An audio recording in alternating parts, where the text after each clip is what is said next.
ہو جس وجہ سے چاہو چل بھی رہے ہم سب تیرے جان ساتھ بیٹھ. پہلے تو میں آپ سب کا شکر گزار ہوں، خصوصاً میڈیا کا، ڈسٹرکٹ میڈیا کا، جنہوں نے الیکشن مہم کے دوران ہمیں ہر جگہ پہ کوریج بھی دی اور ہماری رہنمائی بھی کی. دوسرے نمبر پہ تمام تاجر برادری کا بھی تہہ دل سے مشکور ہوں، جنہوں نے انتہائی محبت کا ثبوت کیا کمپین کے دوران بھی اور اپنے ووٹ کی طاقت کے ساتھ کی. اور میں یہ سمجھتا ہوں کہ الیکشن کمیشن نے ایک بہت اہم کردار ادا کیا، اس میں بہت بڑا کارنامہ ہے یہ ان کا کہ انہوں نے انتہائی بہترین اور صاف اور شفاف الیکشن کروا کے ہم سب کے دل جیت لیے ہیں. اور انشاءاللہ تعالیٰ جس طرح عوام نے ہمیں عزت دی ہے اسی طرح ہم بھی انشاءاللہ زندگی ہوئی تو کوشش کریں گے کہ ان کی دہلیز پہ ان کے مسائل کو حل کریں اور ان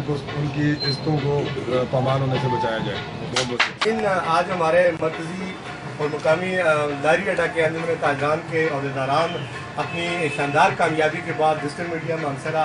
آفس میں تشریف فرما ہے. میں ان کی آمد پر ان کا شکریہ ادا کرتا ہوں اور ان کو مبارکباد پیش کرتا ہوں شاندار کامیابی پر، اور ان سے توقع کرتا ہوں کہ انہوں نے جس طرح کے جو وعدے کیے ہیں اپنے انتخابی مہم کے دوران، ہمیں کبھی یقین ہے کہ وہ اپنے انجمن تاجران کے حقوق کے لیے تمام تر وسائل بنیاد لا کر خدمات سر انجام دیں گے. اور اس کے بعد میں اتنا ضرور ان کو کہتا چلوں گا کہ یہ جو انجمن تاجران مانسہرہ یہ ریڑھ کی ہڈی کا کردار ادا کرتی ہے اور تاجروں کے حقوق کی بات کرتی ہے، اور تاجر جو برادری ہوتی ہے یہ معاشرے میں معیشت کا بہت بڑا قلعہ ہوتا ہے، تو ان کی نمائندگی کرنا اتنا آسان کام نہیں ہے. اور تاجروں نے اگر ان کو منتخب کیا ہے تو میں سمجھتا ہوں کہ یہ بڑے قابل ستائش ہیں اور بہت بڑے مبارکباد کے مستحق ہیں کہ ان پر اعتماد کا اظہار کیا ہے. یہ ضلع مانسہرہ کی 25